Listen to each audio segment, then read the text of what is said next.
Okay, so good morning. Thank you to everyone for coming to our session on building sustainable solutions. My name is Sara Muldoon. I'm an assistant professor in the mathematics department, the computational and data-enabled science and engineering program, and the neuroscience program here at UB, and I'm also on the Women in STEM Cooperative committee.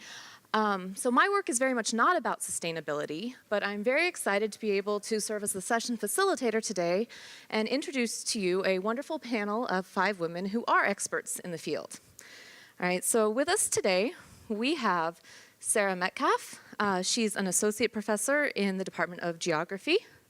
We have Sara Behdad, who's an assistant professor in both industrial and systems engineering and mechanical and aerospace engineering. We have Martha Bohm, who's an assistant professor in the Department of Architecture. Lina, who's an associate professor in the Department of Epidemiology and Environmental Health. And Elizabeth Thomas, who's an assistant professor in the Department of Geology. So if we can just briefly welcome all of our speakers today.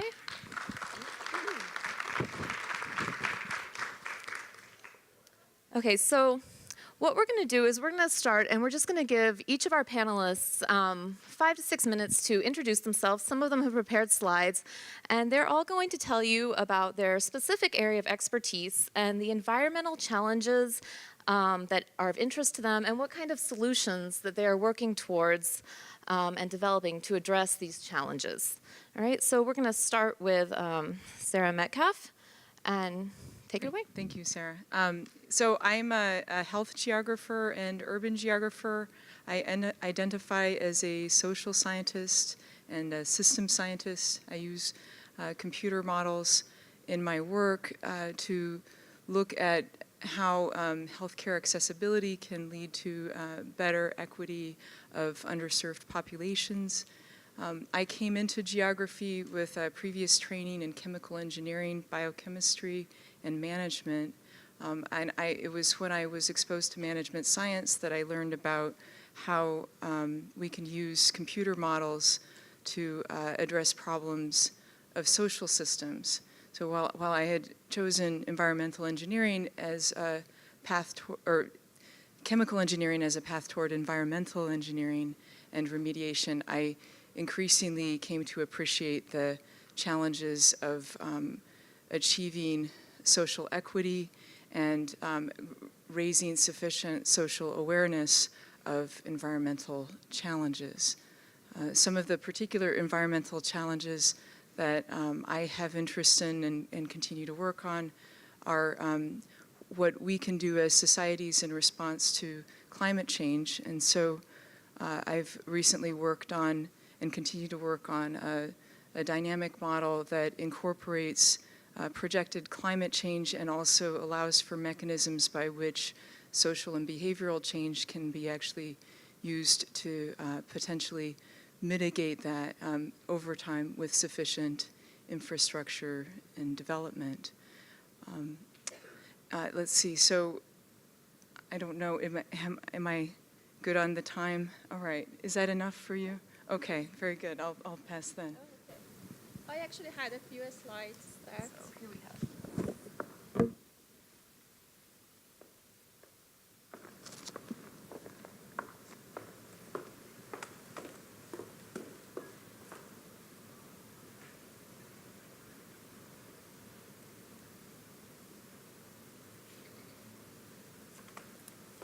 I'm not, okay. All right, hello everyone. Welcome to UB. My name is Sara Behdad, Assistant Professor in Industrial and System Engineering and Mechanical and Aerospace Engineering. My area of expertise actually is to solve electronic waste or e-waste issue. Particularly, we look at the role of consumer behavior and product design strategy for basically solving this big environmental problem.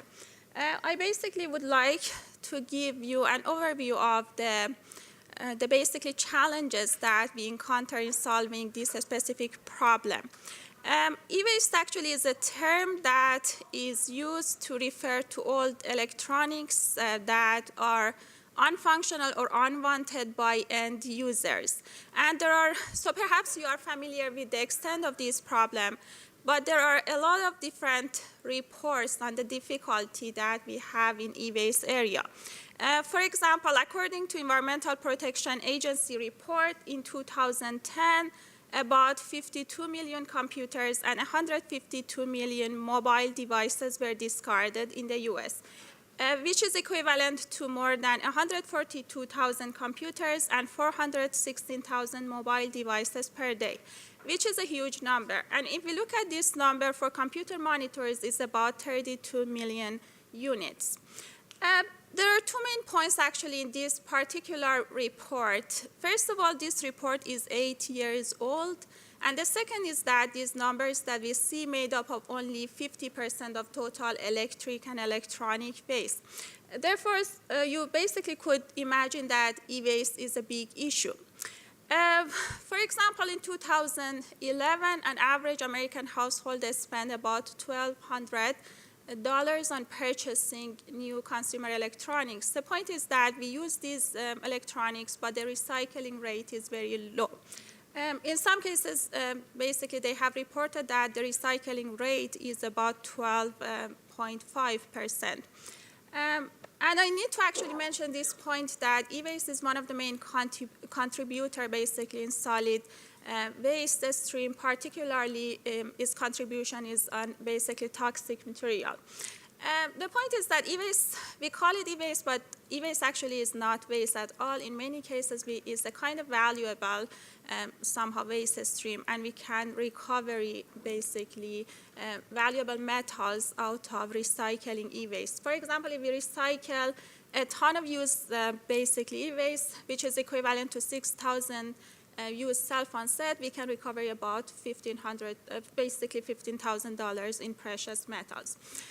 There are also some fun statistics on e-waste. For example, in 2016, according to a report by United Nations University, about 44 million metric tons of e-waste were generated globally, which is equivalent to 4,500 Eiffel Towers. The point is that some states in the US have some laws and regulations for solving e-waste. Many states still don't have anything in place. As I mentioned before, I'm a researcher at UB, and my research actually is focusing on solving e-waste issue. And we can actually compare the changes that consumer electronics brought into our daily life, similar to the changes that railroad revolution actually made in 19th century. But one of the main actually problems with e-waste is that a big portion of it is exported to developing regions, and a big portion of it actually is recovered in an informal way by children and women as the main workforce working on recycling of e-waste. We can think about different strategies for solving e-waste issue. For example, we have environmental restoration. It means that the problem happens and we want to solve it. We also have end-of-pipe control strategy, for example, reuse, recycling, refurbishment, and so on. But we also have some preventive strategies. For example, product design is called a preventive strategy. And my main focus during my research actually was to focus on solving e-waste issue through design policies. Particularly, the focus was on how we can basically design products such that we can control consumer behavior. We can think about different types of behavior of consumers. For example, product storing behavior. We use our old electronics and then we keep them in a storage for a while. And what is happening is that the products actually are no longer technologically basically viable in the market, and they are obsolete. The second is product usage behavior. The way that we use electronics will influence that, and the product return behavior and repair behavior. My main focus of research actually was on design policies that can change consumer behavior to solve this specific problem. Thank you for your time, and I will stop here to make sure that other panelists actually have sufficient time for their basically describing the research. So hi, I'm Martha Bohm. I'm the first panelist who's not named Sara on the panel. And so I'm coming from the architecture department here at UB, but I did first train as an earth scientist. So my undergraduate degree is in environmental geoscience. And now the work that I do as an architect and a researcher and an educator is really at the intersection between the built environment and the natural environment, and trying to understand and then change the way that our buildings interact with the natural environment. So what does that mean? Specifically, I work, I would say, most frequently on issues of energy and looking at the energy consumption in buildings. And that's a pretty significant issue in the globe, but also here in the United States. We have a rather unique condition that our buildings use about half of the energy in the country and about 3/4 of the electricity in the country. And in fact, if our buildings in this country were a country, they would be the 3rd largest energy consumer on the planet after the US and China. So buildings are a non-negligible consumer of electricity and specifically in energy more broadly. And that's it's a tricky challenge because it's a multifaceted challenge, which is in part technological and has to do with equipment and systems and efficiencies and metrics and quantifiable pieces of the puzzle. But there's also a socio-cultural part of that, which has to do with our expectations of what a building will do for us and whether we're warm or cold or we have enough light, right? Those things are expectations that have been built up by the culture that we're steeped in. So some of our very basic expectations about what a building will feel like are very new. So air conditioning has only been around for about 50 years, and yet you couldn't build a building in this country without air conditioning most of the time.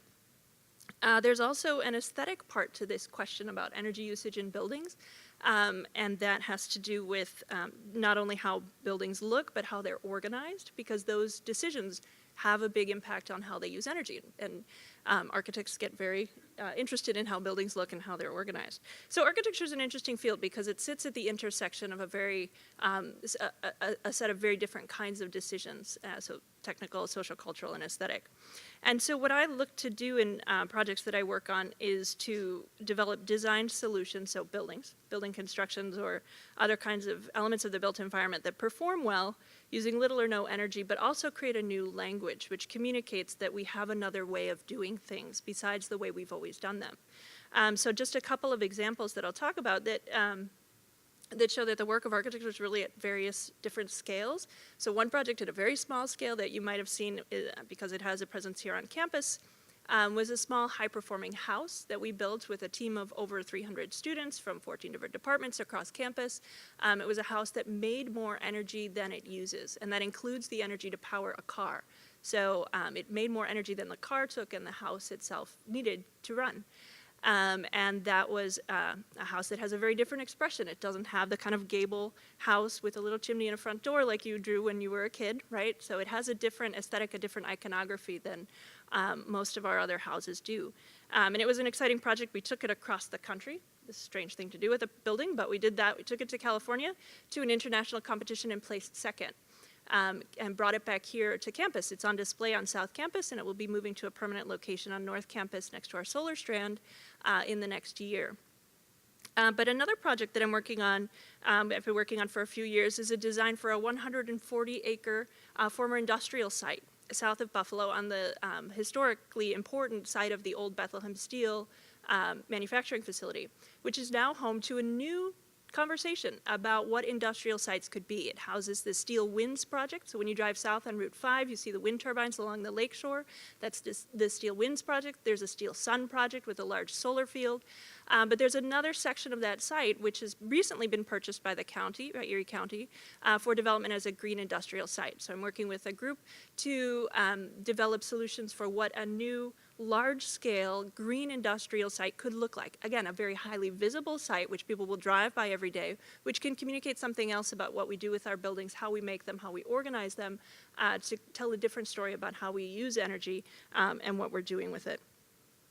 So I believe that design and design more broadly and architecture specifically has a very clear role to play in issues of sustainability and energy and the grand challenges that we face on our planet. Thank you. Our next panelist. Hi, everyone. I'm Lina. I'm associate professor from Department of Epidemiology and Environmental Health. I'm probably the only health perspective person on the panel.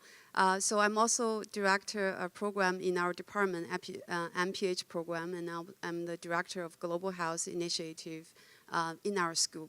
So I grew up in China, and I received very mixed training, part of in China, part of in the United States, and part of from Europe in France. I worked in China for 2 years, actually, in the local CDC, and I worked in the Fudan University in China for 3 years as a lecturer and associate professor, and then got an award from American Association for Cancer Research. I worked at Yale for 2 years, and I came to UB. I'm here almost 9 years. Life just fly so fast. So by training, I'm a cancer epidemiologist, and my work focuses on understanding how your genetic background inherited from your parents and interact with the environment you're exposed to, your lifestyle factor and nutrition, and how that collectively together affect your possibility of developing cancer, and how that affect the cancer prognosis. While I was doing my very first project on cancer epidemiology, and we find one of the major risk factor, common risk factor for all 3 upper GI cancer, which is esophageal cancer, liver cancer, and stomach cancer, that is the drinking polluted water. That's where I start to really pay attention to the environmental exposure. So in the end, we worked with the community. Because it's funding, we start to work with the local government and the community, promoted the tap water change. That made a huge difference. And ever since I started to work on the water issue for quite some time, on the blue-green algae, which is a major water pollutant issue. And we worked on the investigation on the toxin level. We worked on the toxicology part, carcinogenesis, as well as trying to explore the way how we can control the blue-green algae issue in the water body. And then around 2003, there was a World Bank report came out, and where my hometown was mentioned as the most air polluted city in the world. The total suspended particle is ranked #1 in the whole world. I was shocked, and ever since I started my journey in air pollution research. So the first study I designed was trying to understand for women. So Chinese women has a very high lung cancer incidence, actually. So I try to start to understand how the ambient and indoor air pollution level affect the lung cancer development in my hometown, actually. The first study was in my hometown, especially with a focus on the women population. It was funded by, that time was by Chinese National Science Foundation. And then before I moved to, that's where I started the air pollution study. And then before I moved to UB around 2008, the air pollution issue in Beijing around the Olympic time got worldwide attention. So the Chinese government made great effort trying to reduce the air pollution level during the Olympic time. Unfortunately, after Olympic, and air pollution level is going to go back again. So take advantage of that time. So people who live there will experience higher air pollution level, low air pollution level, and unfortunately higher air pollution level again. So we took that advantage and designed a study trying to understand how human body respond to such a drastic change in air pollution level. So that study was successfully conducted, and we got funding from NIH support, couple funding from NIH support to understanding how your body responds to it. And then afterwards, now I think air pollution is a huge issue. It's the #1. Now WHO defined it as the #1 environmental risk factor. Not one of them. It is the single one risk factor. So each day we breathe 22,000 liters of the air, 22 breaths of the air. It is a very important issue. Our team now trying to address a few issues. What are the personal exposure level to the air pollution? Second, what are innovative way we can come up to measure the personal exposure issue, which is a quite challenge. when you study human subject. Second, me as a woman care deeply about the women and the children. So we're trying to understand, other than cancer, other than cardiovascular disease, how the early life exposure, especially during the pregnancy time, how that affect the birth outcome, how that affect children development, neuro disorder. So we have a couple of projects going on, one birth cohort in China, in Beijing, and one local study trying to address the Peace Bridge, the traffic load around the Peace Bridge, and how that affects the child development. And we are also starting a cohort in Tonawanda. I don't know how many of you know the Tonawanda coke air pollution issue, and how the people, the pregnant women during that time exposed to the high benzene pollution affect their children's development. That's another project we are working on now. With all that, we're our team trying great effort to understand what's the mechanism underlying the air pollution exposure, why the air pollution exposure can, in the respiratory system, how that can affect so many different organs far away from your lung.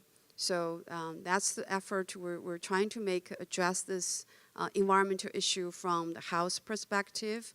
And I do believe that science is the driver for the policy change. It never should stop from the publication. It will make the change to the world. Thank you. Final speaker. Hi, everyone. I'm Elizabeth Thomas. I'm an earth scientist and assistant professor in the geology department here. We all know that climate is changing and that heat and cold extremes are becoming the new norm, that droughts and wet extremes are becoming the new norm. And I'm a paleoclimatologist, meaning that I study past climate, and I use that to try to place these current changes in context to understand how they're changing, why they're changing, and to ideally, ultimately do a better job of predicting how climate will respond to this massive push that we as humans are putting on the climate system. The main focus of my research is to understand how rain and snowfall changed in the past. A lot of very smart people who've come before me have done a really good job of reconstructing past temperature change, but we don't understand very much about rain and snowfall in the past. And so that's what I've been focusing on for the past several years, and what we focus on in my lab here at UB. I get to do work in really cool places. We study how the Asian monsoon changed over the past several 100,000 years as Earth's orbit changes around the sun, and we get different amounts of energy from the sun. We get to do research in the Arctic to understand how rain and snowfall affect past glacier change. And we work here at UB with a bunch of glacial geologists and people who study glaciers today to bridge between our reconstructions of rain and snowfall and their understanding of glacier change, which of course impacts sea level rise, which impacts us here in Buffalo, because if New York City gets drowned out by a big storm and by sea level, our taxes go to help rebuild the city. I also do some work here in the Great Lakes region trying to understand how lake effect snowfall changed in the past and do a better job of predicting how that's going to change in the future. And then we, of course, our agriculture here is rain dependent, and so understanding how rainfall will behave in the future is really important for us here in Buffalo. So I'm not only a paleoclimatologist, I'm also a stable isotope geochemist. And that is not a scary thing. It's super exciting. So this is the tool that we use to understand how climate changed in the past. Isotopes of hydrogen or oxygen, for example, are just the same element, but they have slightly different masses. So they behave slightly differently in the water cycle. The heavier isotope will rain out more easily than the lighter isotope. And so we can use these isotopes as signatures to track changes in the water cycle. I can bring this glass of water to my lab and tell you where we got it from. I could tell you which lake we got this water from, whether it's from Lake Ontario or Lake Erie, or whether we brought this water, I doubt it, back from a lake on Greenland.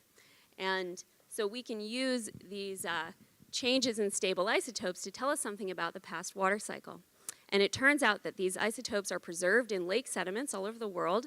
And so what we do is we go and collect sediment cores from the region that we want to study. We extract the isotopes and measure them in our lab, and we can use them to say something about the past water cycle. I'll give you an example of a recent finding.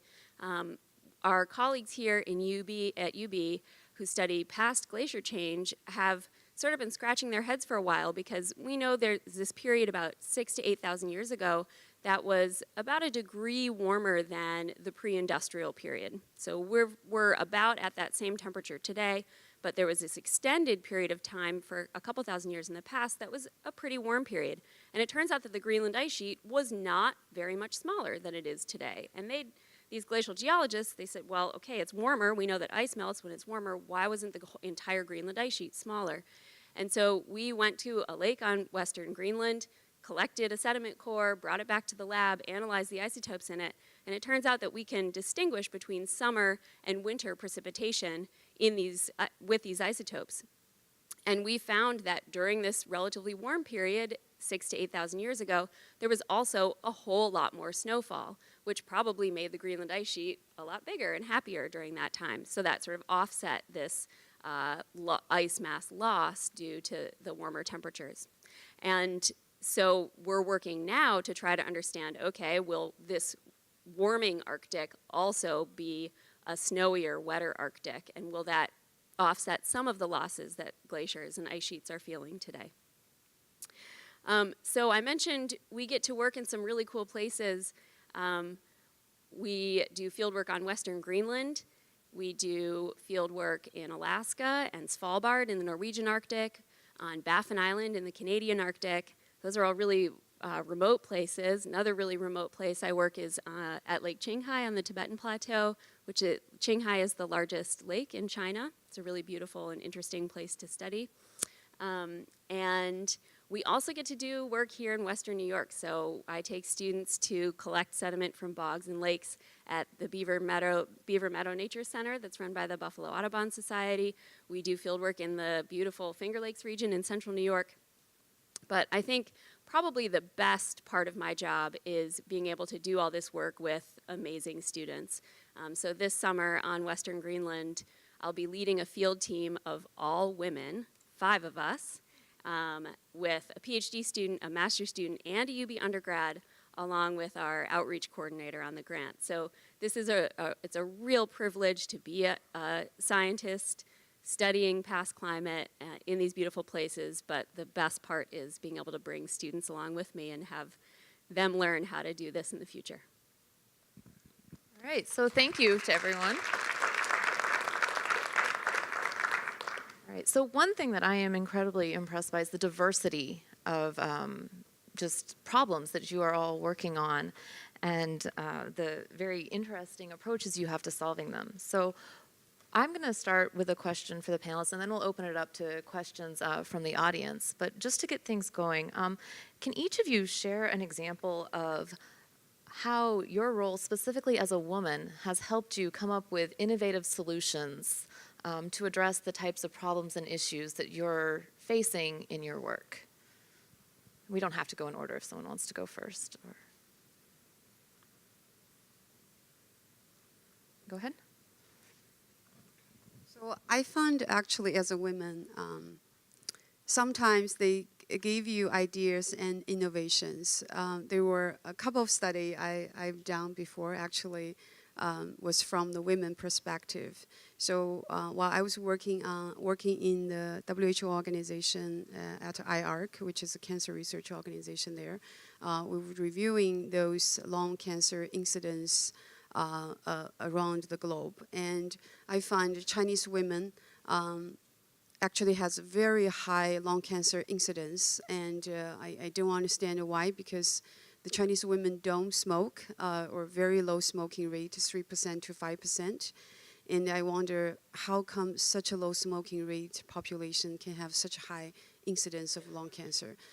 That was the beginning that inspired me. I want to understand this population and how that, how the other factors play a role in this population and leads to the lung cancer development. And also for, I'll start the air pollution work again, I think being a woman, care deeply about the women and the children leads me to care this highly susceptible population. The women start from the conception, during pregnant, how the air pollution level affect those women's health as well as their child's development. So I think sometimes from the women's perspective does give you ideas and innovations on your research. I would like actually to mention two brief points. I can't think of anything that I contributed personally, but I saw one interesting thing in our community. I'm part of international design engineering technical conferences, and we have a sub-conference on sustainability. And we have noticed that most of the researchers actually in our community under sustainable design are women. For some reason, perhaps women are somehow more interested in somehow working on social aspect of sustainability, environmental aspect of it. And more researchers we find in the area of basically business outcomes of sustainable design, which was some interesting, I would say, insight to me when we look at our or a small community and basically the percentage of researchers there. The second point is that my work actually is focused on the role of product design and waste reduction and prevention. And interestingly enough, women have more contribution basically in waste reduction activities in terms of, let's say, waste separation at source, at household, recycling rate at household, and so on. So I just wanted to share this insight in terms of women's overall contribution of women basically in reduction of waste. Well, okay, I just want to build on the women being involved in sustainability efforts. When I was working in industry for a fuel cell company, I got involved with the Society for Organizational Learning, and they had a special related society of the sustainability consortium of that. And I got involved with a group called the Women Leading Sustainability, which had formed because of this same observation that you mentioned, that so often we would find women in the spaces of sustainability.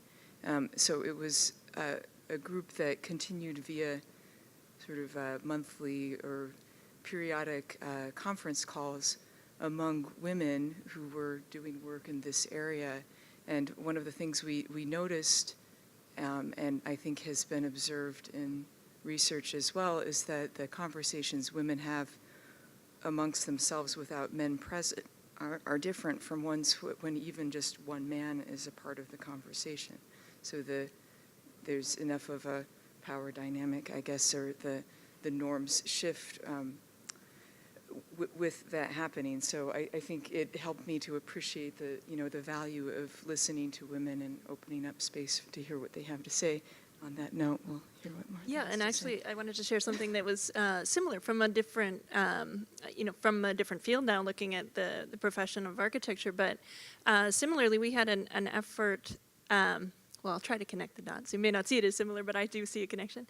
A few years ago with a few colleagues, two female colleagues in the Department of Architecture, we had a project which started as a symposium and led to an edited book and has led to a series of kind of events at different cities around the country that was looking at power structures within the discipline and the profession of architecture, and looking at the fact that historically architecture was a narrative about a wealthy client, typically male, hiring an architect, typically male, to develop some kind of project, whether it was a residential project or a more monumental project. And that story short-circuited the participation of others and of any women in that relationship. And the structure of the profession is largely built on this idea of moneyed client and individual genius architect. And so what we were looking at was ways that practitioners are subverting that narrative. And so we looked at alternative models of practice. And in a profession that is highly structured, how have people found cracks and fissures in those structures to be able to create work. And so we invited a group of all women to tell their stories about how it is that they're able to fund their own projects, initiate projects on their own, seek out clients, do research that they find is important that leads to work which is unexpected. And we found that that conversation, bringing in 8 panelists who were all women, yielded a set of stories which otherwise would not have been told. So I think the deliberately looking for those stories which are sometimes they don't fit the conventional narrative of how things are done, can give you some real insight for innovation and new ways to move forward. And that's given me, looking at those stories, has given me inspiration to be more entrepreneurial in the way that projects that I work on are carried out. Do you want to add anything? Yeah, I think there's a lot of really great ways that women can contribute to STEM, and you've heard about several of those examples. I have racked my brain to try to come up with a particular contribution that I've had to my science or research as a woman, and I realized that I couldn't think of an example because when I come to work, I identify first as a scientist. And I recognize that that is a privilege. I grew up in a family where both of my parents are scientists. My mom is really good at math. She's awesome at chemistry. And so it didn't matter what, the gender roles. I went to all-women's college where everybody who came to the table was a scientist and respected for their ideas and for doing science. And I've been lucky enough through the rest of my training and now here as a professor at UB to be able to identify first and foremost as a scientist when I'm doing my work. And I, again, acknowledge that that is a privilege, and I think that we have that burden to be sure that everyone who comes to STEM can identify as a scientist or an engineer or a mathematician first and foremost, but then also acknowledge that there's a lot that diversity in all of its forms, welcoming that diversity can bring to the table and can bring new innovations. Thank you. So at this point, I want to leave some time for questions from the audience. Does anyone have any questions specifically for our panelists?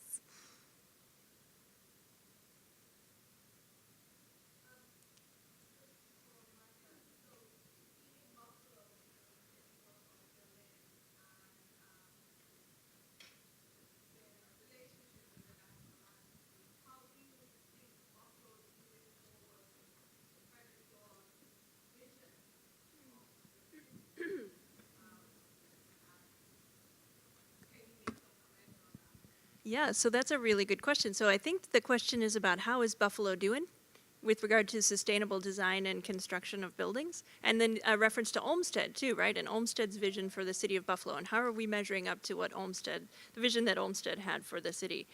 So those are two big questions. So I will say that that there's a lot. One thing that's changed in the last 10 years is that now Buffalo is starting to build a lot more buildings.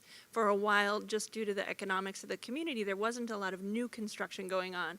So we were sort of shouldering the burden of poor decisions, perhaps, with regard to energy, made in the past. A lot of great decisions with regard to architecture, not all of them energy-wise. But so we had a lot of legacy buildings. And so there was a difficult, without investment in those, it was difficult to change that story. There's been a lot of new construction, a lot of cranes on the horizon, a lot of new buildings, including new buildings at UB. And many of those that have been built in different ways, from houses to university projects to federal government projects, have been pushing the edge of trying to be more energy savvy and more sustainable more broadly. So I think we're doing some really good things, for sure. And I think it's on us to maintain the pressure to have new innovative projects come in when we have this development opportunity, and not just to kind of get lost in the kind of the fact that there's new development happening. We want development to be happening in the right way. I would say also that there have been some big movements sort of related to Olmstead in the sense that it's a large-scale urban planning move. But the city of Buffalo has recently adopted a new zoning code called the Green Code, which is one of the most progressive forms of code. I mean, code is not a sexy thing to talk about, but it's really instrumental in how things actually get made. And it's one of the most progressive examples and is the largest urban example of a code like that in the country. So it's a tremendously progressive way of setting a vision for the construction that will be happening going forward. And I think what was particularly exciting about that is not only the ambition of it, but the participatory process that was involved in doing that. There were a lot of big meetings with lots of different kinds of people from all over the city weighing in about what the vision for the future was going to be. So I think that's a good complement to Olmsted's design. So Olmsted was actually the first landscape architect in the world. He kind of invented the profession, and he laid down a plan for Buffalo that involves the park network. He was hired by the city of Buffalo to come in and do a park. He had done Central Park, Prospect Park in New York City. He did the anyway, he did a lot of cool stuff. So they hired him to come and do a park, and he said, no, you don't need a park, you need a park system and a network of green boulevards that connect those, and created a kind of green structure for the city. And I think we've learned the wisdom of his work when we destroyed part of that, right, and we paved over part of the green network in the city. And I think we've recognized that he had not only a plan for good parks, but connectivity and green spaces, and also good ecological function, stormwater management and so on through those parks. So I think it's taken us a while to come back around to seeing the value of his legacy, but we've made some large-scale moves that I think he would appreciate if he were here. It's a great question. Thank you. Do we have any other questions from the audience? Sorry, it's very hard for me to see. There's lots of lights. Oh, down here. Sticking on that same theme of Olmstead, what are some of the ideas that will affect UB in relation to his visions? I think on the South Campus. Can you speak on any of that? So, and I hope some of the other questions will also engage some of the other panelists too, because I could talk about green design all day, but there are others who have lots of other expertise as well. But the question is about how can we apply Olmsted's vision to the South Campus? I think.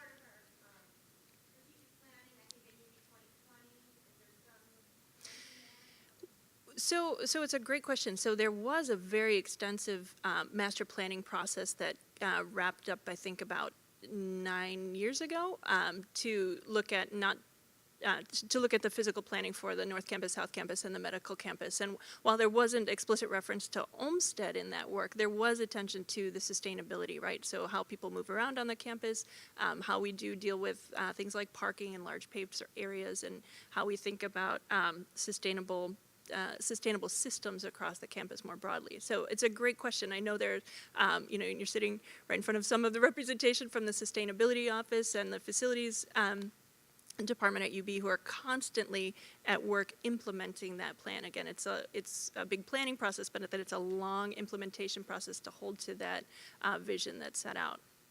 That's a great question too.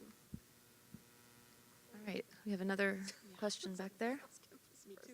Yeah, me too. So in listening to your presentations, I wanted to know how much crossover is there between some of the things that you're doing? Is there synergy between the departments? So when I listen to Sara and to Martha and to Lina and to Elizabeth, you're talking about products that put off less air pollution, talking about buildings that put off less air pollution, talking about air pollution, then talking about water, which absorbs air pollution. How are any of you working together to solve some of these problems? Yeah, I can. So I work on air pollution. I've never worked with any of those colleagues on the panel, but I worked with your colleagues actually, many from their department. From air pollution research perspective, I worked a lot with across the disciplines. Actually, worked a lot with medical school faculties there on understanding the mechanisms over there. I work with the geology department, geography department, need their help on personal exposure assessment, air pollution model, and also the engineer perspective. We are working together trying to computer science too, working together trying to come up with the innovative way how we can come up the personal sensor device to measure personal air pollution level. And when the air pollution level high, what we can do to reduce this level inside of the for the indoor air pollution level. So many of the perspective, many of the disciplines, we work together, we have the collaborative project.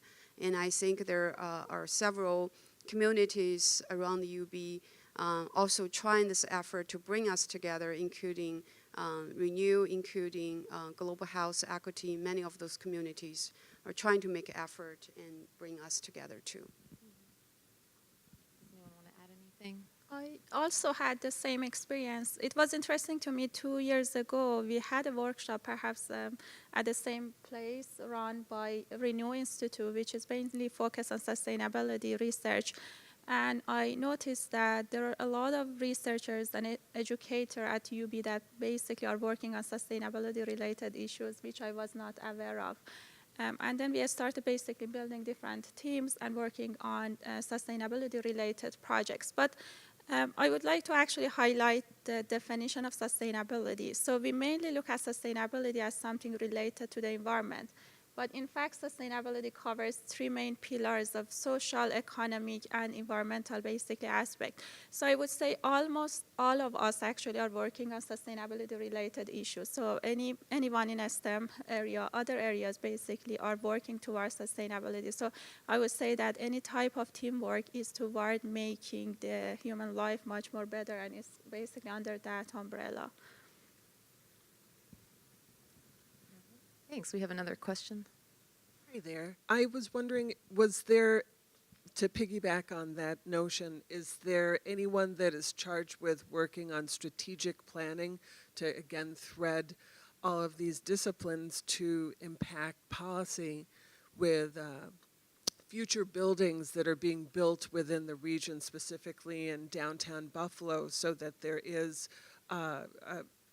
energy put to both water catchment reclamation and also its remediation, in addition to indoor air quality and and place, from a geographical standpoint of really making an impact within the city of Buffalo and within the region and as a country as a whole. Is there any effort that's put to that type of strategic planning? Is that a question for me, Marika?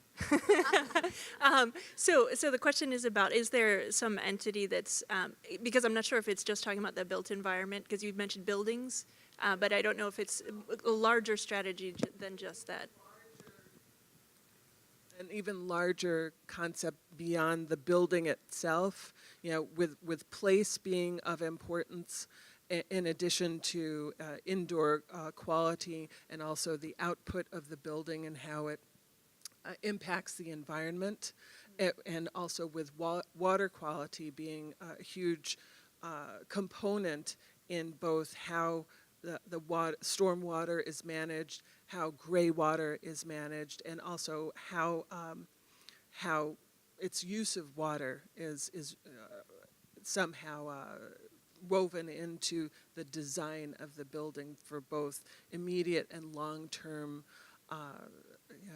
results, with air quality having a huge component because of the off-gas with all of the different construction pieces that are associated with the building. So it's a really great and pretty complex question about, is there a strategic vision for managing all of the kind of sustainable and both human and ecological health impacts of the way that we make places more broadly?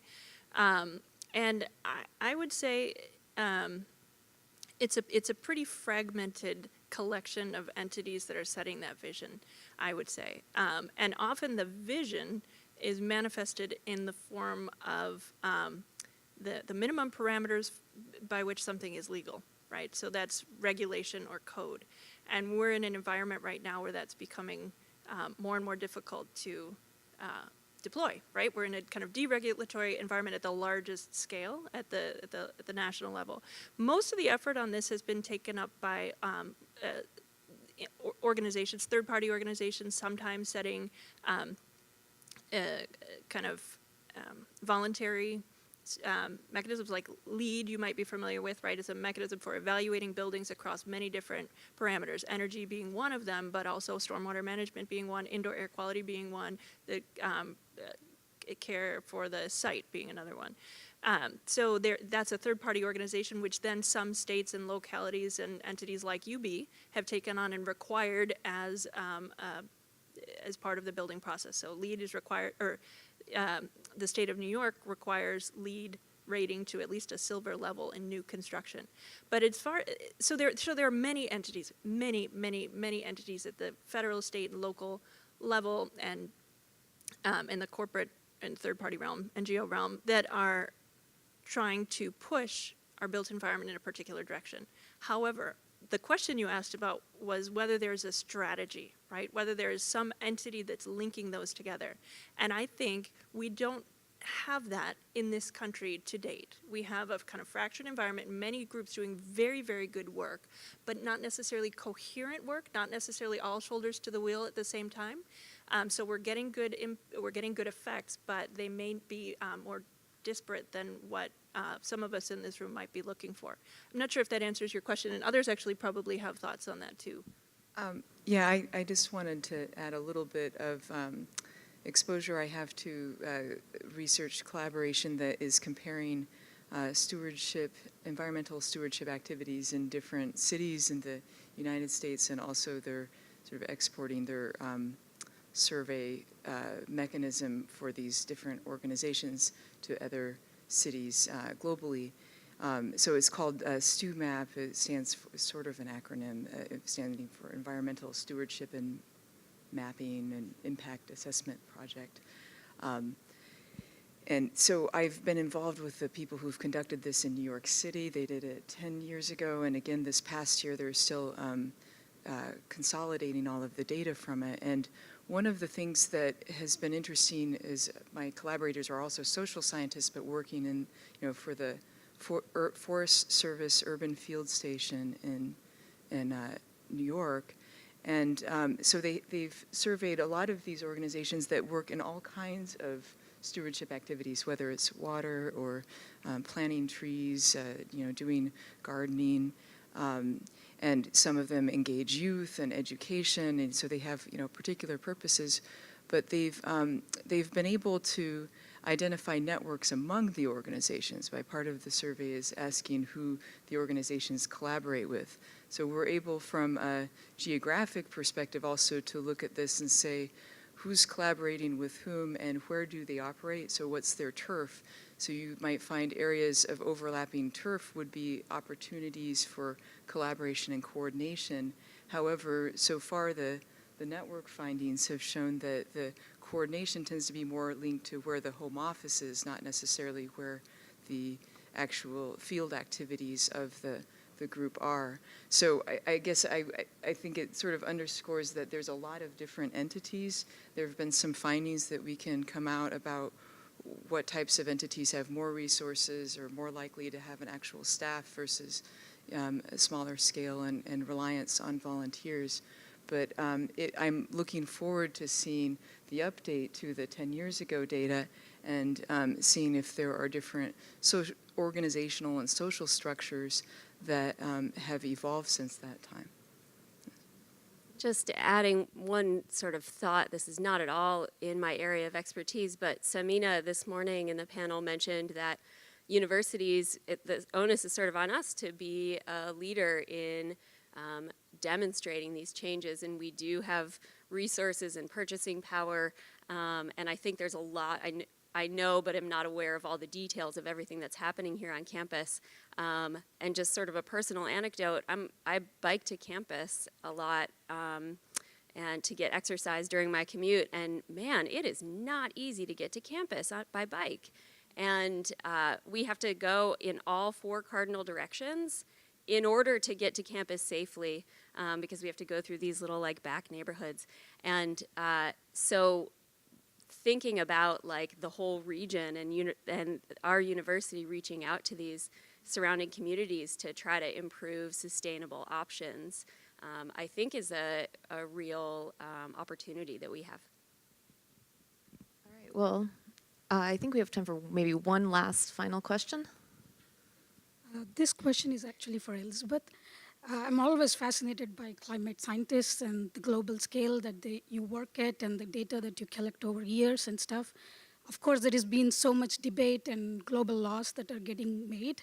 But I was wondering that if you are working at a particular area, like all the areas that you mentioned over years, and do you somehow design sustainable activities for the local people that can be implemented right away than waiting for global laws to come into those places or something like that? So what kind of like local sustainable activities usually any global scientist conducts, like not necessarily, not putting you on spot, but Yeah, that's a really good question. So do we connect with the local communities and develop sustainable strategies for them? A lot of the communities I work in, particularly in the high Arctic, are they're sort of fake communities that were built during the Cold War to try to consolidate people and claim land. And so they're extremely, by definition, extremely unsustainable, unfortunately, in all three pillars of the definition of sustainability. And I haven't worked with them on particular strategies, but we do work to educate the local people about climate change. We bring students, we visit classrooms and we bring them out and show them what we're doing, and we talk to them and work with colleagues who think about social sustainability in these communities. And then we also work with institutes that are just starting up, but involving the locals in making sure that they have jobs and having them help scientists monitor what's happening and understand what's happening, and use their expertise to help us be safe when we go out into the field. I can't tell you the number of times that we've been rescued in like a snowstorm in May on Baffin Island by little Inuit man like this tall, Sam, like emerging out of a blizzard to drive us home. I don't know how he found us, but it's just amazing to be able to partner with these communities. And I agree there's a lot of opportunity to help their communities and ours be more sustainable. All right, so thank you. I think in the interest of time, we're going to have to stop now, but let's thank all of our panelists again for a great discussion.